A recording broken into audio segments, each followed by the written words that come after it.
Do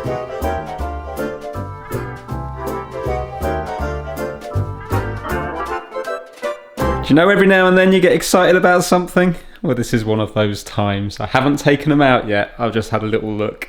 Oh, and they look good. This was delivered the other day and the delivery guy said, be careful, it's very heavy. And it really is heavy.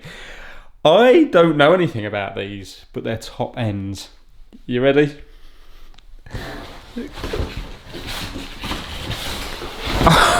Oh, look at them. These are Bowers and Wilkins Zeppelin speaker. I presume Zeppelin because that's how they're shaped. These were, a while ago, 10 odd years ago, maybe longer, maybe 15 years ago, these were 400 UK pounds each, 600 euros. Get that? That's when the pound was stronger, not like now. I'm really looking forward to seeing what is wrong with them. So I got them for, I have to double check, I think it was £25 each. Doesn't say anything apart from they don't work. So will they have the same fault? Will it be different faults? Will I be able to get maybe one good one out of two? I think to begin with I'm just going to pick one out and try to fix it in its own right, and then maybe the other one can be for another video when I understand it more. So yeah, oh, these are gonna, oh my god, whoa, they are ridiculously heavy, as in ridiculously heavy. So basically they're like a little dock for, what's missing? Well, that's annoying, it hasn't even got the dock on that one. That one's got the dock, maybe we should do that one then. Okay, well, obviously it's to put an old iPod in, or you know, an old phone from years ago. Did phones have them connectors? I can't remember, but anyway, definitely iPods. But I'm not actually bothered, well I am a little bit, they didn't say in the description that was broken, but I'm going to be using it for aux in anyway, because there's going to be aux in around the back here, and that's what it will be getting used for. So maybe connecting a little Echo Dot or something to it, or a little Google Home into it, and then you see, I presume they're going to put out some fantastic sound if I can get them working. So yeah, let's start on that one there with the intact dock, and maybe at the end I might be able to connect the iPod to it if we're lucky, if we can find what the fault is. Really looking forward to this one. Okay, so I've plugged it in with a normal figure of 8 power cable, and we have a flashing red light. I've gone onto this website here which has the original instructions, and if we go down to the very bottom it says that it's a system fault. So under troubleshooting it says here, a continually flashing red LED indicates a system fault. Before calling for assistance, first try rebooting Zeppelin by disconnecting from the power supply for a minimum of 5 seconds. Well, obviously it's been disconnected for much more than 5 seconds and we've still got a red flashing light. So let's take it apart and see if we can find out what's going on. I have already watched a repair video on this and it shows the tear down off it. I'll flash up on the screen now that video because it's really helpful. Basically there's little clips behind here somewhere and you have to press them in and pull it out. It's quite awkward to do, and a lot of the faults is due to capacitors. So maybe the power supply isn't giving the main board the power because it might have dirty capacitors. It might be a dirty signal coming out of it.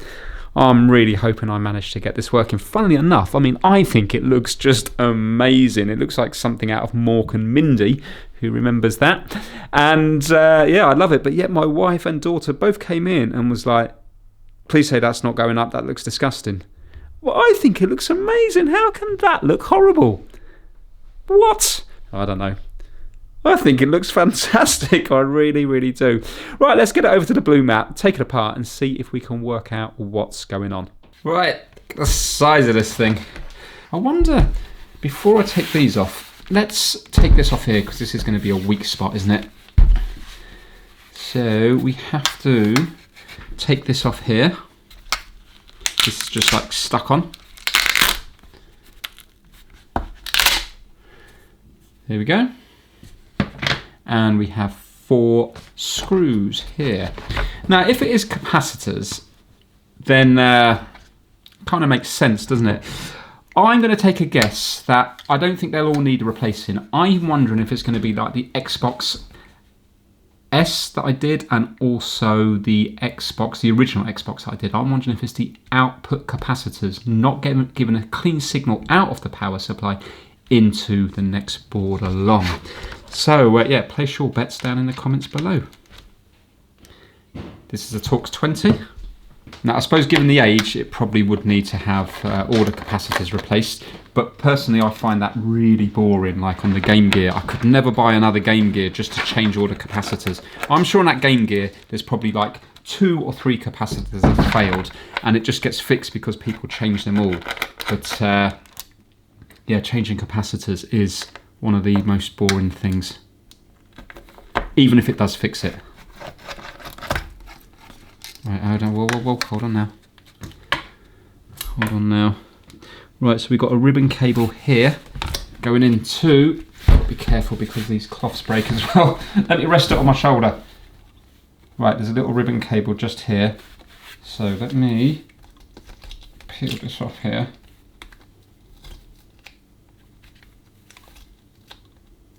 There we go. Now, let me get some tweezers and try to lift that up. This thing weighs 7.5 kilograms. So you know that I wasn't lying when I said that it was heavy. And it's a British company. Made in China though, but it's designed and stuff. Engineered, it says. Engineered in Britain. Easy now. It's very heavy. I haven't had my Weetabix.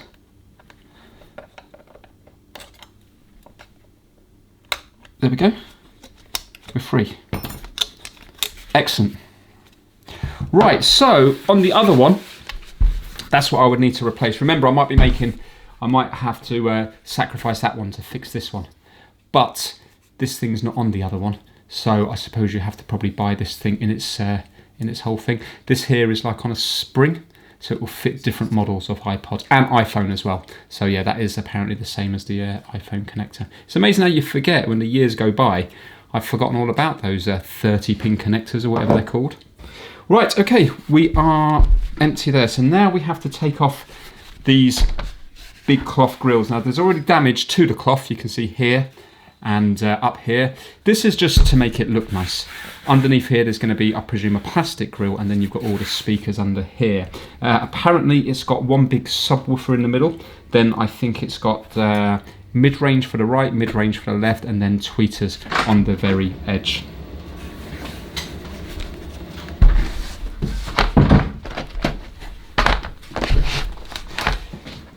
Lovely finish to the back, isn't it? So basically there's little plastic things that you push in here at the same time as pulling it out. So this is going to be a little bit awkward. I'm just going to put it in between my legs to try to do this. There we go. That actually came out. Look at that. Nice. Whoa, look at that big subwoofer. Oh, there we have it. And even look at the design there. I suppose that's all designed to get the sound out in certain, you know, waveforms or something. I'm not too sure. I'm sure that's been designed like that on purpose because it's all hidden away. Right, let's do the same with this side here. So we're going to press in the little button. You can just feel it at the back here. It's this thing here. Can you see that little thing here? There.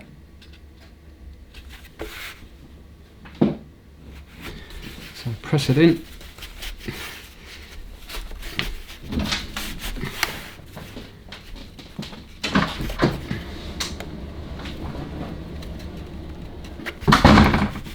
There we go, it's coming.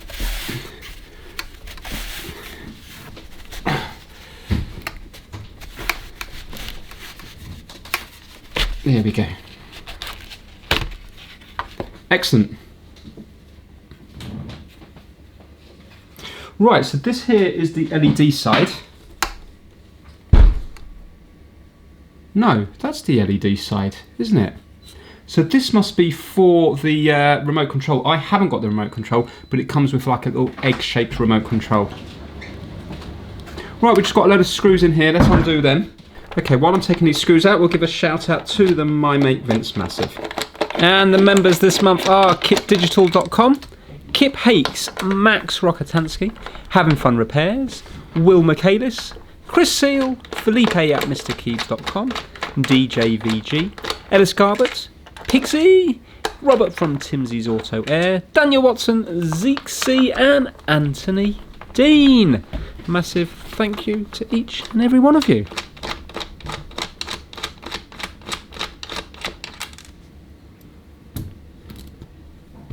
Right, those screws are all the same size.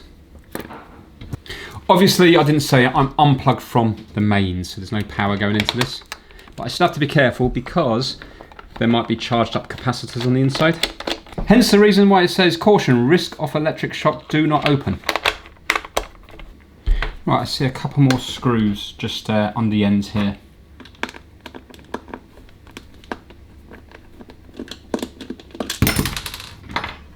Well, they're smaller.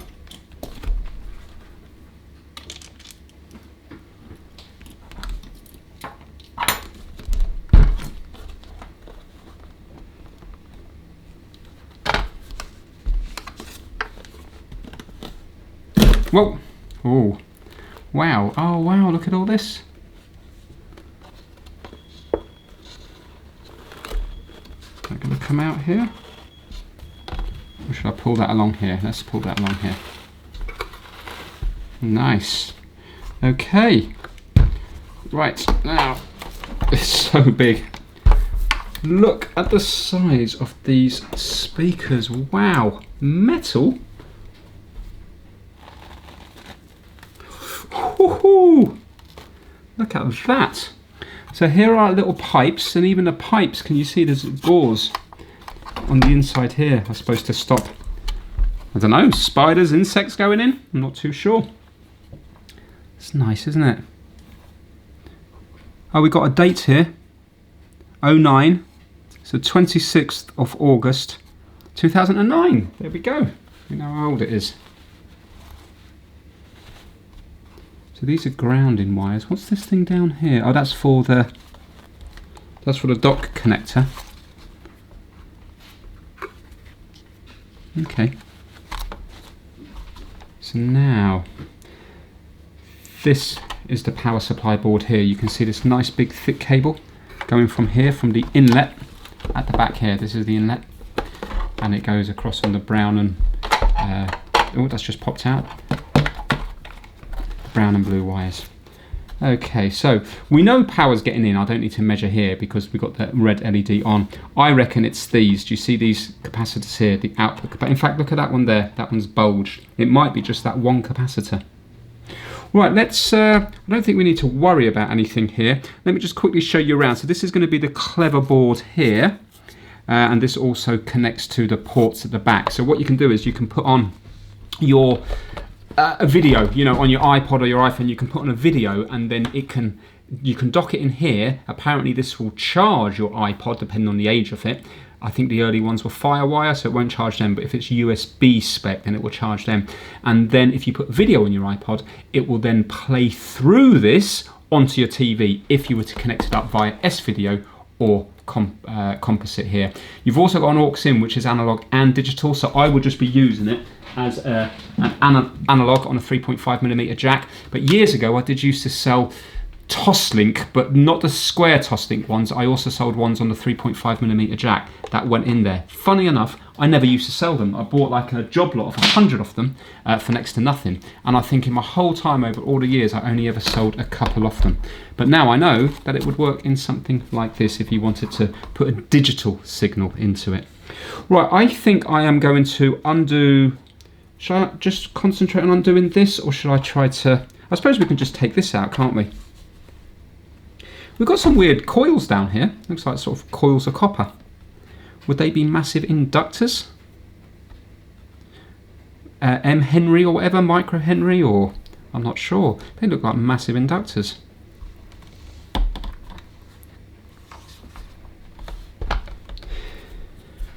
And even look at the way they've cable tied it. Look at that, reusable.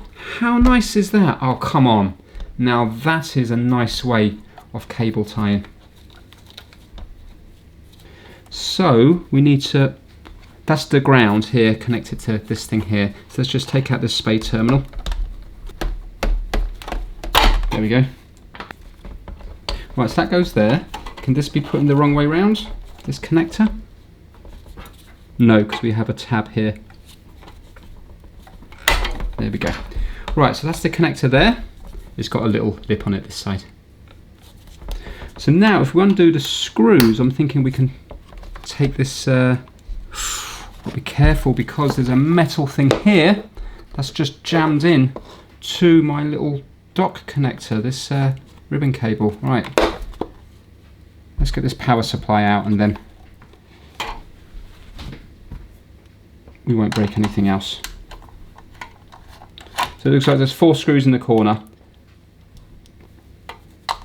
and then it will lift off the metal plate at the bottom. So would this be up there with Bang & Olufsen? Is this kind of the UK's version of Bang & Olufsen?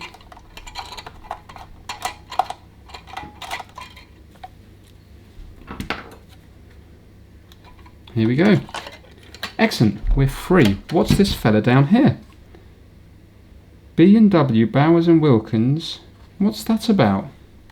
Is that the, oh, that's the infrared. That's the infrared thing there. So they've even labelled up the board, you know, it's been made for them. Bowers and Wilkins. So it's not just off the shelf stuff. I hope this board here isn't faulty. I'm hoping it's this that's gone faulty. I mean, I'll show you that capacitor now. Right, I'm going to put this on a settee somewhere to keep it nice and safe. I'm slightly in love with this product already.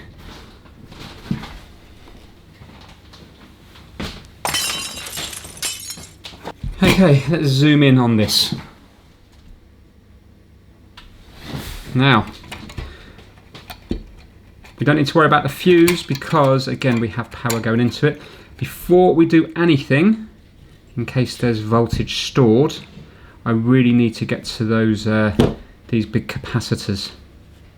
But if you have a look here, can you see the bulge? Look at the bulge on that one. Look how much it's bulged up compared to the one next to it. Yeah, can you see there? Compared to that. So that capacitor is going to be faulty. And this is going to be on the output, isn't it? Oh, look, an NTC. We came across one of them, didn't we? In, what was that in? That was in that Ministry of Sound speaker. That must be the bridge rectifier, 4 diodes to turn it from AC into DC. Right, let's undo these screws here.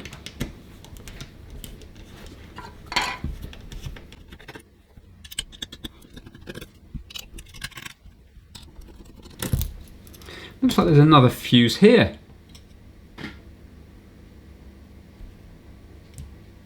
And here.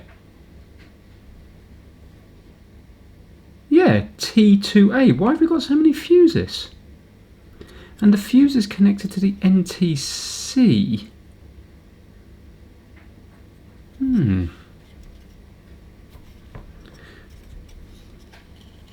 Okay, so that's up there. Oh, we need to undo this here.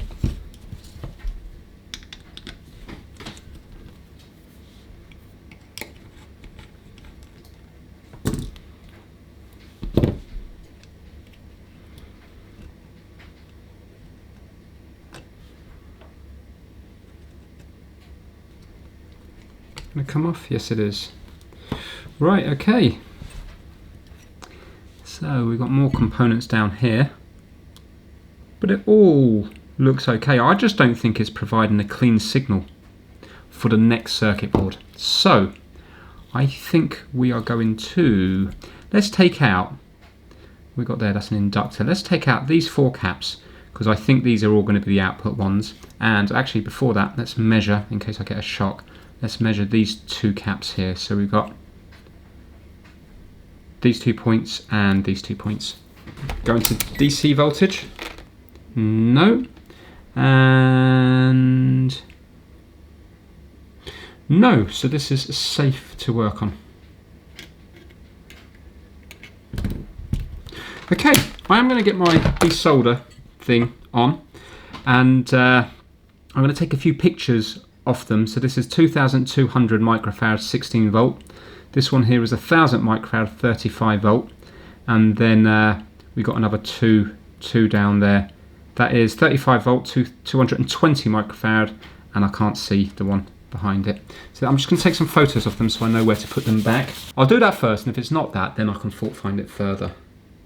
But in my mind, I'm thinking just like the original Xbox and the Xbox One S, I think it's going to be that.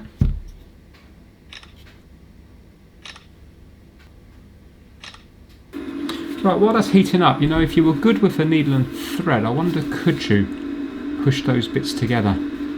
Mind you, I suppose you don't fix ladies' tights, do you? Because the runs in them would be seen if you were to sew them, and it's going to be the same here. Bit of a shame, because you could wash that and make it all nice and clean, but you can't get rid of the tears. Do you know what? Maybe there is a way that you can repair tights. If there is, then it would work perfectly for here, because basically that is thick black tights, isn't it?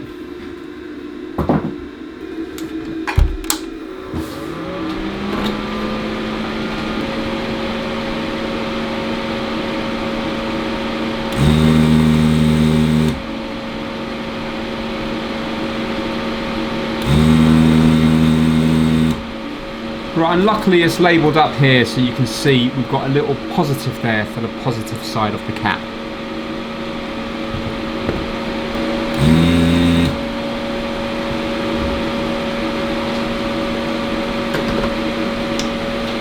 Right, I'm struggling to get that one out there, so what I'm going to do is on the others and that one, I'm just going to add a little bit of low melt solder to lower down the temperature so it will come out easier.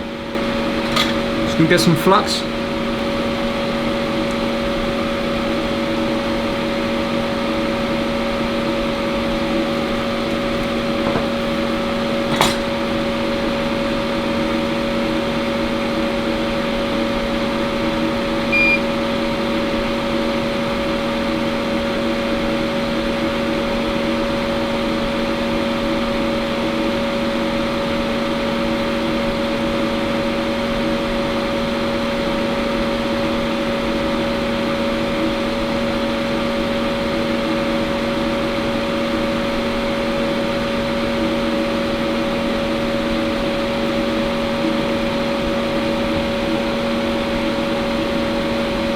With the low melt, you can see I can just lift them out.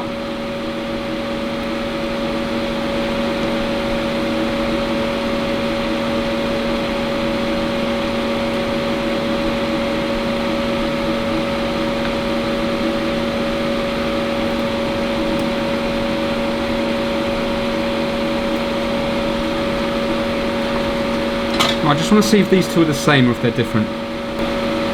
Yeah, they are different. This one here is 16 volts, 417 microfarad.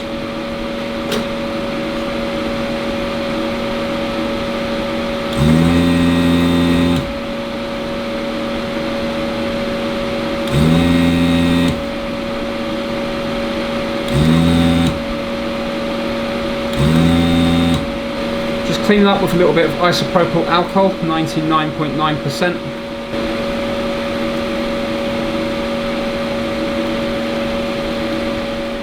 Right now, capacitors. First of all, should we see what capacitance they're reading on my meter? And then we could do an ESR test on them, couldn't we? Right, so this one should be 1000 microfarad. Let's see what it is. Okay, oh, well that is 1000, isn't it? 995, that one's okay. Now, this was the one with the bulging top. This should be 2200 microfarad. The one side with the stripe is the negative. Please be out of spec. Come on, be out of spec. Fantastic. That is only 440. It should be 2200. There you go. So that's gone. Yeah, 400, it should be 2200. Brilliant. This one should be 220. 220, 195, close enough. I think normally they're 5 or 10%, aren't they? Well, depending on the design. Right, and this is a 433, and this should be 470. I reckon I'm not going to do it. If I've got the replacement ones, I'll put them in, but I reckon if I just changed that one out, I reckon maybe it would have started to work. So now let me see, what are these? These are 105 degree ones. Do you know what? I bet I'm not going to have 105 degree. 105. And yeah, these are all 105. And that's the brand off from there. I would try to pronounce it, but I'm only going to get it wrong. Samxon. Samon or something. And if you have a look, you can see 105 degrees Celsius. Right, let me see what I've got. Well, slightly embarrassingly, with all the capacitors that I have around the place, I haven't actually got the ones to replace it. But luckily, the one that's faulty, I have. But they're a lot smaller. A lot smaller. I hope these ain't kind of like iffy ones. But look, these ones here are 2200 microfarads 16 volts. These ones are 2200 microfarads 16 volt, and these ones are supposed to be 105 degree, but you can see it's much smaller. I think though what I'm going to do is I'm going to do an ESR on them.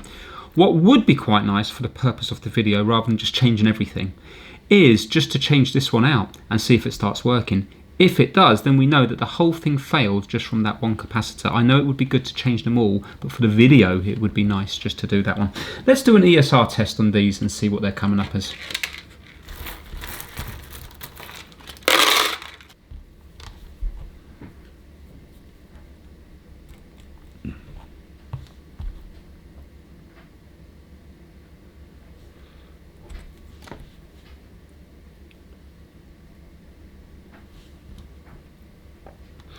Right, so this one here is a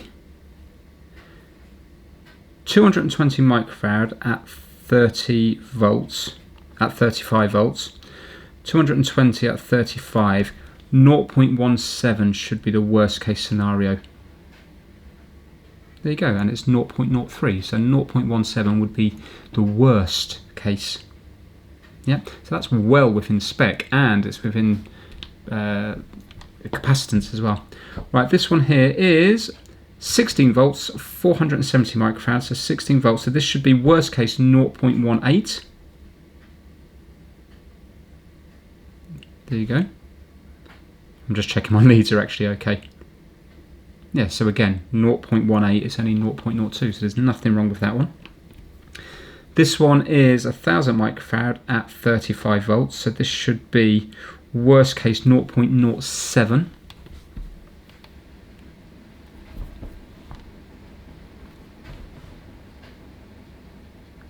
.02. So again, it's okay. Now we come on to the bad one. This one should be 2200.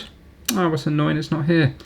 At 16 volts. Okay, well let's go up to, let's do 1000 and then 4700 and see what the difference is. So if it was 1000, it'd have to be under 0.09. 0.09. Wow, there you go. 3.2 ohm resistor. And if it was 4700, so it's going to be in between those figures, it'd be 0.23. So to take a guess, it would probably be something like 0.15, and we're 3.25. I think this has caused all the problem. So I'll tell you what we'll do. Let's just forget about this one. Let's replace it with this one here, which doesn't look like it's going to be up to the job, but let's just trust what it says on it. And let's see if it starts working. If it does start working, then what I can do is I can buy maybe a really nice, good quality one, a proper branded one, and see how it goes. So how good is that? We've got a visual indication that the cap is faulty because it's bulged, and we've got a lovely big ESR reading. So basically it's acting as a resistor rather than a capacitor. So yeah, really good. All I have to do now is pop the 3 original ones back in and put my new one in. So the only one we're replacing is the bulged one. And then we'll put it back together, we'll turn it on, and let's see if it's going to work. So let me just fast forward through all that. So yeah, let's go now to the big switch on and let's see what it does. Will we still have the flashing red light? Fold that back over.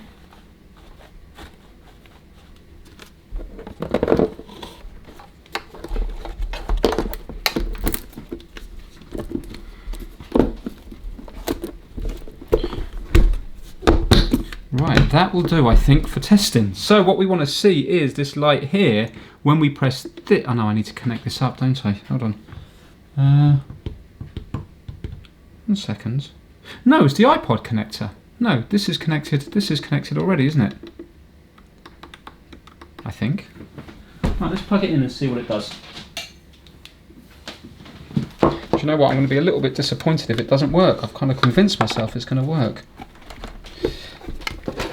Here goes. Right, red light. Red light? We didn't have a red light before. It was blinking, wasn't it? And now it should go to blue. Ah, look at that. I think it is working, all because of one little capacitor that you can probably buy for less than £1, certainly if you were to buy them in bulk. Look at that. Brilliant. Unbelievable. Okay, I know it's good to have replaced all the capacitors in there, but there you go. The others are testing okay. That one was acting as a resistor rather than a capacitor. Unbelievable. Right, I am going to unplug it and I am going to put it back together. And 1 second now.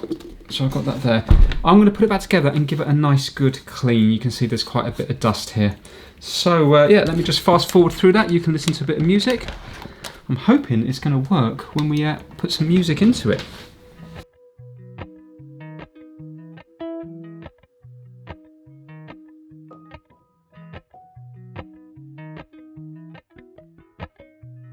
Appalachian sunrise meets my skin. And surprise, surprise, my IPA's gone again.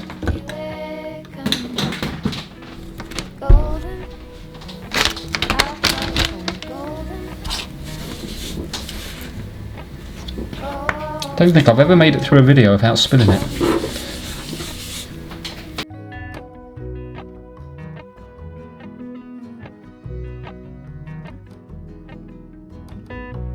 Mountain laurel high fives for miles in spring. Rainbow trout and a hummingbird wing. Golden, I'll follow only golden. Golden, golden things. Gold hair, gold rings, gold leaves, gold anything, golden. I'll follow only golden, golden, golden things.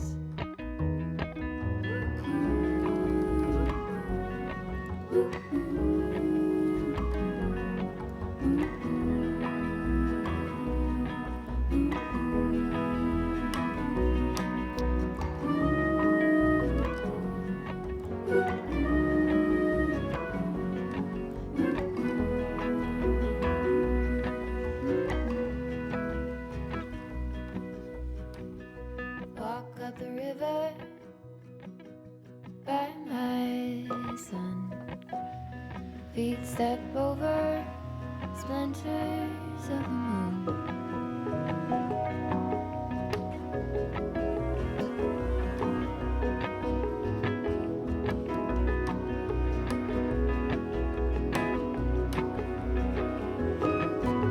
Golden, I'll follow only golden, golden, golden, golden things.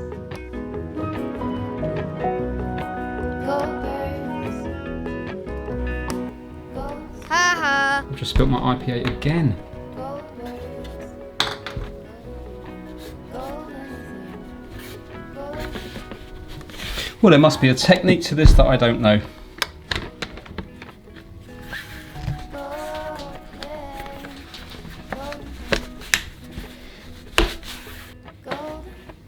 Oh, actually, it's quite easy once you know how.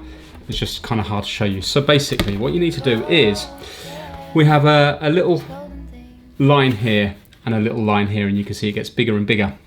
So what we need to do is we need to start putting it on from here and kind of bending it round to make sure the line is going into its home. So from now, yeah, from now I'm sliding it, and I'm keeping pressure down, yeah. So now basically this part here and this part is in its home, and now if I just give it a whack, there you go. Now can you see that it's in here and it's in here? So it's in all the way around. Yeah, easy when you know how. You kind of need two people because it's wobbling all over the place.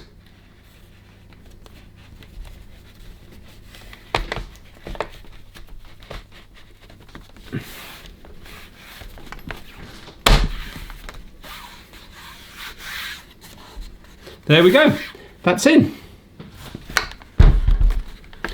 And this just sticks on with double-sided tape.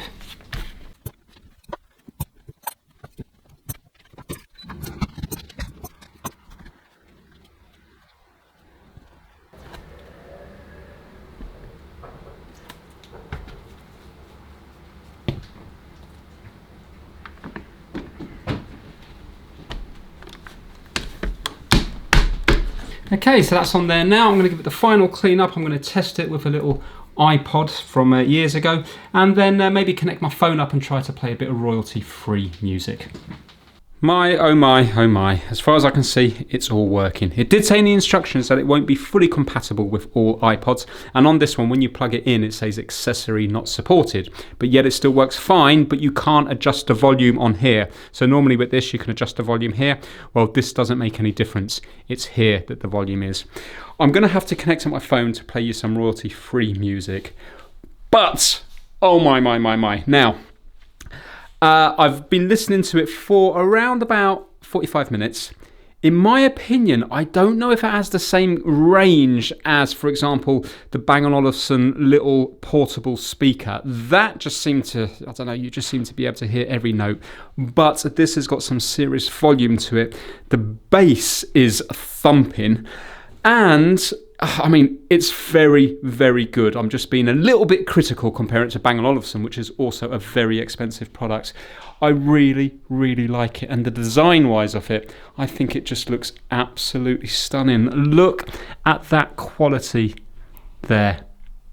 This is amazing, and it only costs £25 and £1 to fix, if that. I think it's amazing. I really do. Right, let me just show you this. So if I press play. There you go. Bit of Lou Reed. Can't play you any more of that. But let me connect up my phone and do some royalty free. So you can see here, blue light because we're on the iPod here. And we can turn it off here and it will go to standby. And it's also charging. Can you see it charges the iPod as well? Okay, so when it's on the aux input at the back, it goes to a green light there. Now, check this out.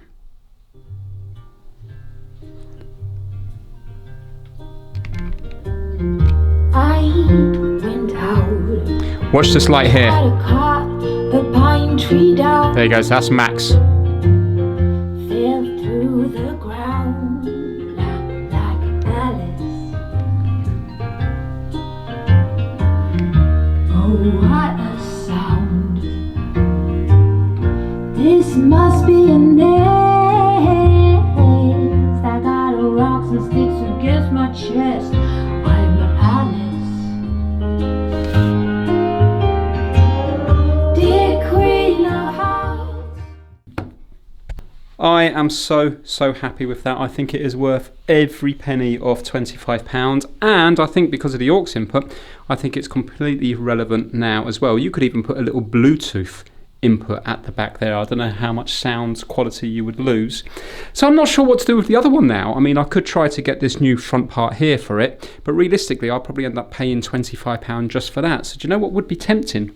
I have got a spare Echo Dot, and that runs off 5 volts, a little USB power supply. I'm sure in here I could probably tap into something to get 5 volts, or I could maybe even put my own little voltage board in there. Should I, on the other one, get rid of this front bracket completely, so we just have like a Zeppelin type thing with an Echo dot built into it? I'm so happy with it. I think it looks amazing. If you enjoyed this video, give it a massive thumbs up. Let me know about if you want to see the Echo Dot in the other one. And hopefully I will see you all very, very soon. Thank you so much for watching. I'll just play out the music, the credits on another song. Thanks so much for watching.